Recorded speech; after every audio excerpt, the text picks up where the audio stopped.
My dear students, तो आज हम हीट या ऊष्मा चैप्टर का एनालिसिस करेंगे। यह चैप्टर इलेक्ट्रीशियन और फिटर सेकेंड ईयर वालों दोनों में कंबाइंड है।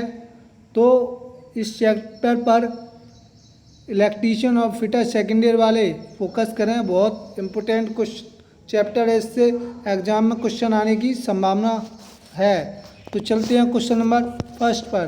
कह रहा है एक 200 ग्राम लोह पिंड का तापमान 25 डिग्री सेंटीग्रेड से 725 तक बढ़ाने के लिए ऊष्मा की कितनी मात्रा की आवश्यकता होगी। तो सबसे पहले हम बात करते हैं ऊष्मा होती क्या है। ऊष्मा देखो इस तरह समझ सकते हो आप, जब आप कोई कार्य करते हो तो कार्य करोगे तो ऊर्जा खर्च होगी, है ना। और जब ऊर्जा खर्च होगी तो उससे दूसरी चीज़ ऊष्मा उत्पन्न होगी। यानी हम किसी चीज़ को या तो उत्पन्न नहीं कर सकते और ना ही उसे नष्ट कर सकते हैं, बट हम उसे एक रूप से दूसरे रूप में कन्वर्ट कर सकते हैं। यही ऊष्मा गतिकी का पहला नियम है कि ना तो ऊर्जा उत्पन्न की जा सकती है और ना ही नष्ट की जा सकती है। इसे एक रूप से दूसरे रूप में बदला जा सकता है, ऊर्जा या ऊष्मा को, ठीक है। तो वही चीज़ है। कभी कभार आप सर्दियों में देखते होगे, जब आपको सर्दी लगती है तो आप हाथ मलते हो, है ना। तो हाथ मलते हो तो आप क्या कर रहे हो, कार्य किस में कन्वर्ट हुआ, ऊर्जा में। ऊर्जा किस में कन्वर्ट हुई, ऊष्मा में। तो आपको हीट सी महसूस होने लगती है हाथों में, है ना। तो आप समझते हैं लोहे की विशिष्ट ऊष्मा को समझते हैं पहले, ठीक है। विशिष्ट ऊष्मा होती क्या है। Q बराबर फॉर्मूला होता है ms डेल्टा टी, जहाँ Q क्या है, ऊष्मा है हमारी, m क्या है, द्रव्यमान, s क्या है, विशिष्ट ऊष्मा, और डेल्टा टी क्या है, तापांतर। तो Q की बात करें हम, Q हमारी क्या है, ऊष्मा, ठीक है। और m क्या है, द्रव्यमान, s क्या है, विशिष्ट ऊष्मा, डेल्टा टी क्या है, तापांतर।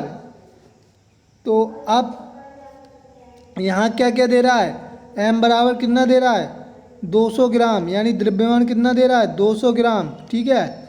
और तापांतर कितना, 25 से 725 डिग्री सेंटीग्रेड, यानी delta T, T2 minus T1। T2 कितना है हमारा, 725 माइनस प्रथम तापमान कितना है, 25, घटा दोगे तो डेल्टा टी कितना निकल आएगा, 700 डिग्री सेंटीग्रेड। और देखो लोहे की विशिष्ट ऊष्मा एस का मान कितना दिया है, 0.1। अगर हम बात करें विशिष्ट ऊष्मा की मात्रक की, तो विशिष्ट ऊष्मा, तो यहाँ से क्या निकलेगा, एस बराबर Q upon m delta T, यानी किसी पदार्थ के 1 ग्राम द्रव्यमान का ताप 1 डिग्री सेंटीग्रेड पर बढ़ाने पर जो ऊष्मा प्राप्त होती है उसी को हम क्या बोलते हैं, विशिष्ट ऊष्मा। किसी पदार्थ के 1 ग्राम द्रव्यमान का ताप 1 डिग्री सेंटीग्रेड बढ़ाने पर जो ऊष्मा प्राप्त होती है उसे हम क्या बोलते हैं, विशिष्ट ऊष्मा, ठीक है।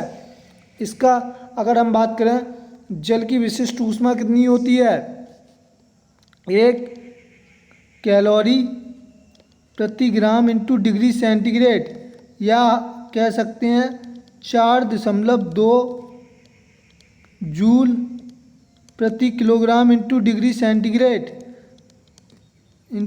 सेंटीग्रेड, ये होती है जल की विशिष्ट ऊष्मा। लोहे की कितनी दे रहा है, 0.1। तो आप देखो रख दो इसमें, तो Q बराबर m का मान 200, s का मान 0.1 और डेल्टा टी कितना निकला, 700, पॉइंट से हटाया कैंसिल 0, तो 200 मल्टीप्लाई 70, 7 दूनी 14, यानी 3 जीरो बढ़ गई। तो ऊष्मा हमारी कितनी निकली, 14,000 कैलोरी, क्योंकि ये कैलोरी में दिया है, ये ग्राम में दिया है, तो कैलोरी में मीजर करेंगे इनको, ठीक है। अगर यहाँ किलोग्राम में देता है तो यहाँ जूल लिखते, ठीक है। द्रव्यमान इस ग्राम में दे रहा है तो यहाँ कैलोरी लिखेंगे। नेक्स्ट क्वेश्चन कह रहा है किसी पदार्थ के 3.5 किलोग्राम द्रव्यमान का ताप 20 डिग्री सेंटीग्रेड से 350 तक बढ़ाने के लिए आवश्यक ऊर्जा की मात्रा में को जूल में ज्ञात कीजिए। पदार्थ की विशिष्ट ऊष्मा कितनी दी है? एस का मान दिया है। पदार्थ की विशिष्ट ऊष्मा यानी एस का मान कितना दे रहा है?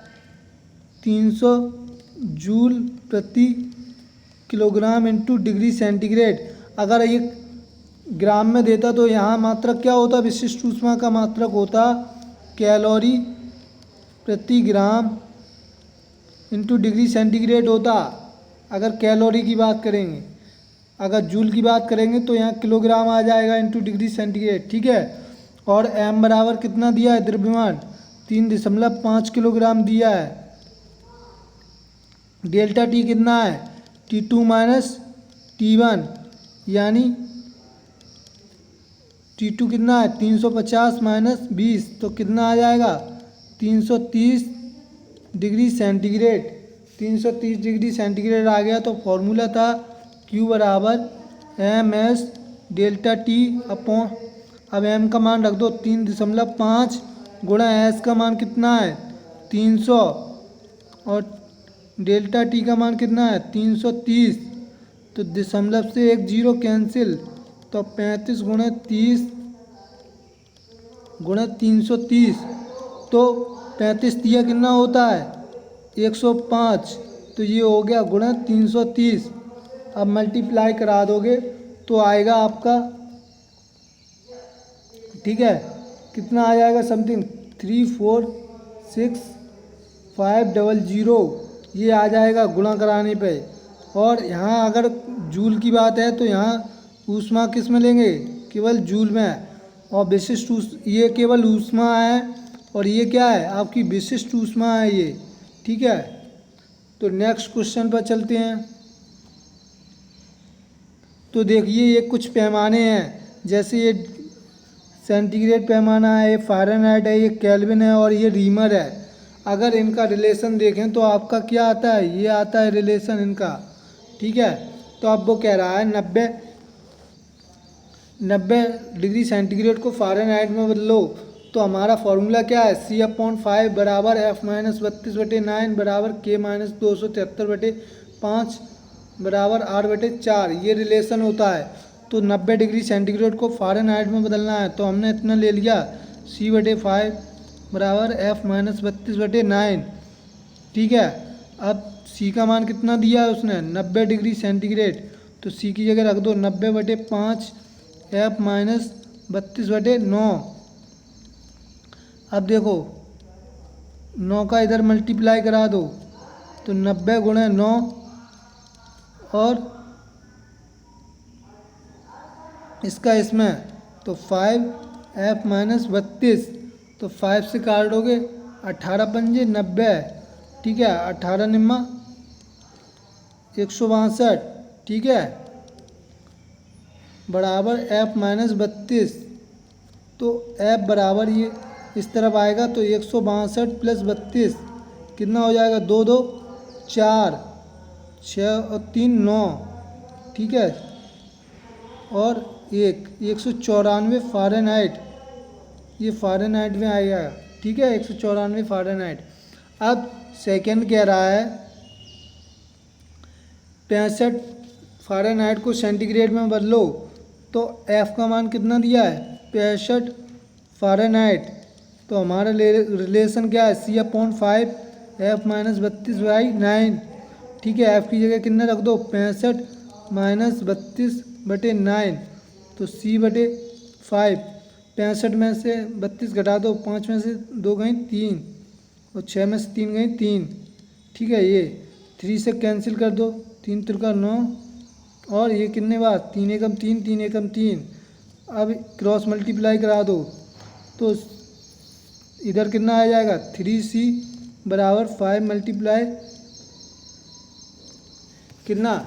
11, 5 मल्टीप्लाई 11 यानी आपका कितना हो गया?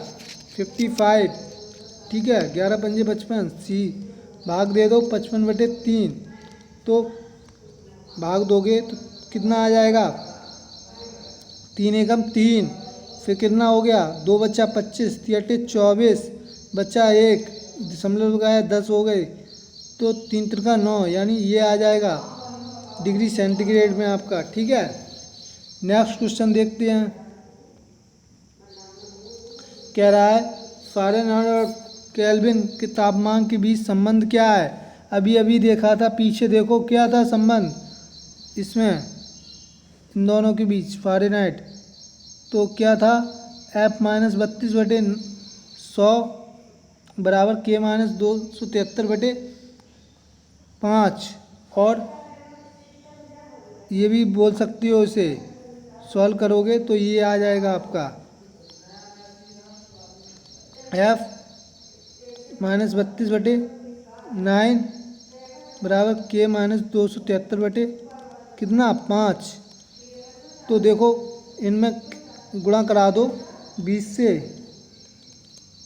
तो कितना आ जाएगा F-32/180 K-273/100 है कहीं, तो ये आपका C is right answer. Next, Celsius scale पर ताप कितना है, 25 डिग्री सेंटीग्रेड है। तो कह रहा है फ़ारेनहाइट स्केल पर ताप बताइए, तो सेल्सियस पे इसने कितना दिया है, 25 डिग्री सेंटीग्रेड दिया है। ठीक है, तो फ़ारेनहाइट पे बताना है। फॉर्मूला क्या था, C/5 बराबर F-32/9 बराबर K-273/5 बराबर 8/4, ये फॉर्मूला। लेकिन हमें ये दोनों लेना है, तो सी की जगह कितना रख देंगे, 25/5 बराबर F-32/9 कैंसिल कर दो तो कितना आ गया 5। अब 9 पंजे कितना हो गया 45 बराबर F-32, तो 32 इस तरफ आएंगे तो प्लस के हो जाएंगे, तो F बराबर 45 + 32, तो 5 और 2 7, 7 ये आ गया और 4 3 7, 70 फ़ारेनहाइट। देखो 20 राइट आंसर। नेक्स्ट, बहुत उच्च ताप मापन के लिए किस उपकरण का उपयोग करते हैं। तो बहुत उच्च तापमान लगभग 4000 डिग्री सेंटीग्रेड मापन के लिए हम पायरोमीटर का यूज करते हैं, इससे सूर्य का ताप मापा जाता है। तो ए इज राइट आंसर। नेक्स्ट कह रहा है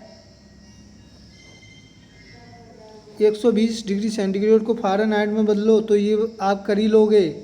नेक्स्ट, कर लोगे कि नहीं। फॉर्मूला क्या है, C/5 बराबर F-32/9, बस सी का मान दिया ही है आपको 120, तो रख के एफ का मान निकाल लोगे। नेक्स्ट, मनुष्य के शरीर का तापमान 98.4 फ़ारेनहाइट है। यदि इसे सेंटीग्रेड में व्यक्त किया जाए तो यह निम्न के बराबर होगा। तो देखो ये क्वेश्चन बहुत पूछा जाता है, बेसिकली आपको याद होना चाहिए। मनुष्य के शरीर, स्वस्थ मनुष्य है उसके शरीर का तापमान कितना होता है 37 डिग्री सेंटीग्रेड, या कह सकते हैं 36.8 डिग्री सेंटीग्रेड। ये स्वस्थ मनुष्य के शरीर का तापमान होता है। अगर फ़ारेनहाइट में देखोगे तो 98.4 या 98.6 फ़ारेनहाइट होता है। ठीक है, फ़ारेनहाइट पैमाने पर स्वस्थ मनुष्य के शरीर का ताप 98.4 या 98.6 फ़ारेनहाइट या 37 डिग्री सेंटीग्रेड या 36.8। तो सी इज़ राइट आंसर। और वैसे कैसे निकालोगे आप, C/5 F-32/9, इस फॉर्मूले में F का मान कितना दिया है 98 दिया है, 98 रख दोगे, 98.4 - 32/9 सॉल्व कर लोगे, सी का मान आ जाएगा। नेक्स्ट कह रहा है 100 डिग्री सेंटीग्रेड पर स्थित पानी से जलने की तुलना में 100 डिग्री सेंटीग्रेड की भाप से जलना कैसा है, अधिक खतरनाक। क्यों? क्योंकि जो भाप की गुप्त ऊष्मा होती है वो बहुत अधिक होती है। भाप की गुप्त ऊष्मा की अगर हम बात करें तो तकरीबन 539 होती है भाप की गुप्त ऊष्मा, जबकि जल की गुप्त ऊष्मा कितनी होती है 80। तो ये चीज़ होती है, अधिक खतरनाक होता है भाप से जलना। ठीक है, नेक्स्ट, 1 मील में कितने किलोमीटर होते हैं? 1 मील में साहब 1.609 किलोमीटर, यानी 1 मील हमारा क्या होता है? 1 मील लगभग होता है 1.6 किलोमीटर बोल सकते हो, यानी 1.5 किलोमीटर से अधिक। नेक्स्ट, 1 गैलन में कितने लीटर होते हैं? 1 गैलन में 4.5 लीटर होते हैं। 1 गैलन आर इक्वल 4.5 लीटर, या कह सकते हैं 4.54 लीटर, ये भी ठीक है। तो C is right answer. Next, 1 pound में कितने ग्राम होते हैं? 1 पौंड में 450 ग्राम होते हैं। 1 पौंड, याद रख लो, 1 पौंड बराबर 450 ग्राम, या बोल सकते हो 454.6 ग्राम। तो अपना कौन सा? C is right answer. Next, 1 inch में कितने होते हैं?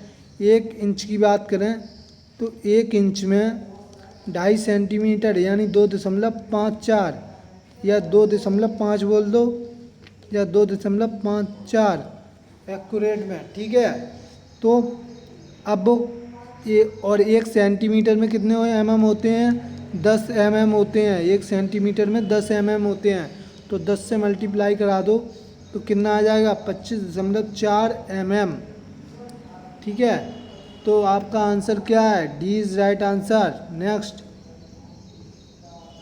कढ़ाई एक पात्र में रखे जल का तापमान 20 डिग्री सेंटीग्रेड है, उसे उबाल बिंदु पर पहुंचता है, बड़े तापमान को फ़ारेनहाइट में ज्ञात करो। तो फॉर्मूला क्या है? C/5 बराबर F-32/9। ठीक है, तो C की वैल्यू आपकी कितनी है? 20 डिग्री सेंटीग्रेड, तो 20 डिग्री सेंटीग्रेड पुट कर दो, 20/5 बराबर F-32/9, कैंसिल कर दोगे तो 4 36 बराबर F-32, तो 32 इस तरफ आ जाएंगे तो प्लस के हो जाएंगे, 36 + 32, तो 2 6 8 और 3 3 6, यानी 68 फ़ारेनहाइट आ जाएगा। F बराबर कितना आ जाएगा? 68 फ़ारेनहाइट आ जाएगा आपका आंसर। नेक्स्ट, तो आई होप आपको ये वीडियो समझ में आ गया होगा।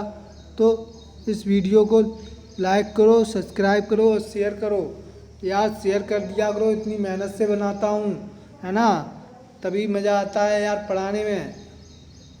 और अपने आप को मोटिवेट रखें। धन्यवाद, मिलते हैं फिर।